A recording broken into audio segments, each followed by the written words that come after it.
this webinar today is all about exotic leaf miners. It's an update on a Hort Innovation funded research project for control, eradication and preparedness for vegetable leaf miner. So exotic leaf miners are a major pest of agriculture in many parts of the world. They're on the Department of Agriculture, Water and the Environment's top 40 pest list. Today we'll be talking about 3 leaf miners in particular. 2 of these are known as potato leaf miner and American serpentine leaf miner, and they're not currently present in Australia, but they're both found in neighbouring countries. In particular, they're both found in Indonesia, which is a close neighbour of Australia. The vegetable leaf miner is currently present in Australia and is under quarantine in the Cape York Peninsula in Seychelles, which is at the tip of Queensland. So vegetable leaf miner is a relatively new arrival to Australia. In 1938, it was first found in Argentina in South America, and over the next 60 or so years started popping up around the globe. In 2008, it was first detected in the Torres Strait Islands and started hopping down the Torres Strait Islands over the next 5 years. Then a few years later in 2015, it was eventually found in Seychelles on the Cape York Peninsula.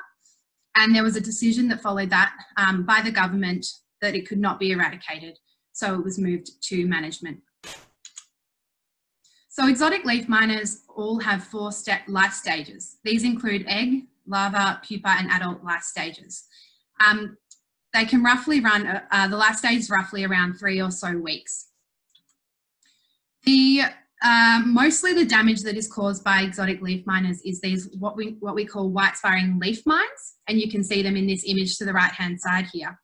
In addition to the leaf mining, exotic leaf miners can cause what's known as stippling. So this is when an adult female is feeding and laying her eggs.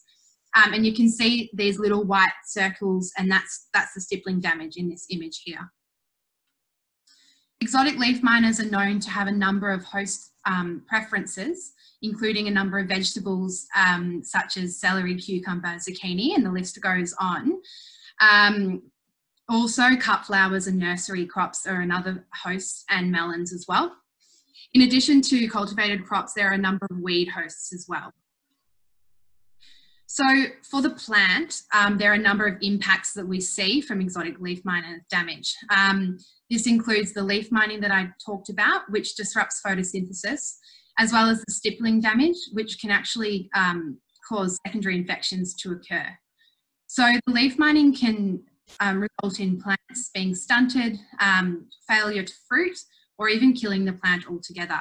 And young plants are particularly susceptible to leaf mining damage. At the farm level, there's also a number of impacts.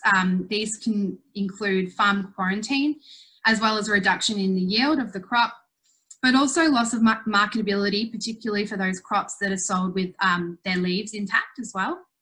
And in addition to this, it can result in costly pest management, particularly because of resistance to chemicals, which we'll learn about a little bit later. Some of the real-world examples of the impacts of exotic leaf miners. So Liromyza trufolii, which is American serpentine leaf miner, cost the Californian greenhouse ornamental industry $21 million when it first hit California in the 1980s. And Liromyza hudibrensis, which is the potato leaf miner, caused 70% yield losses for potato growers in Indonesia when it first hit there in 1995.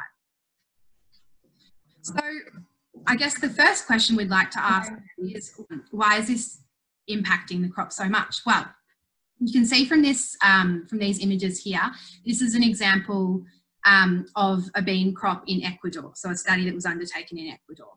You can see the image on the right-hand side has a lot of leaf miner damage, and the image on the left-hand side has little to no leaf miner damage.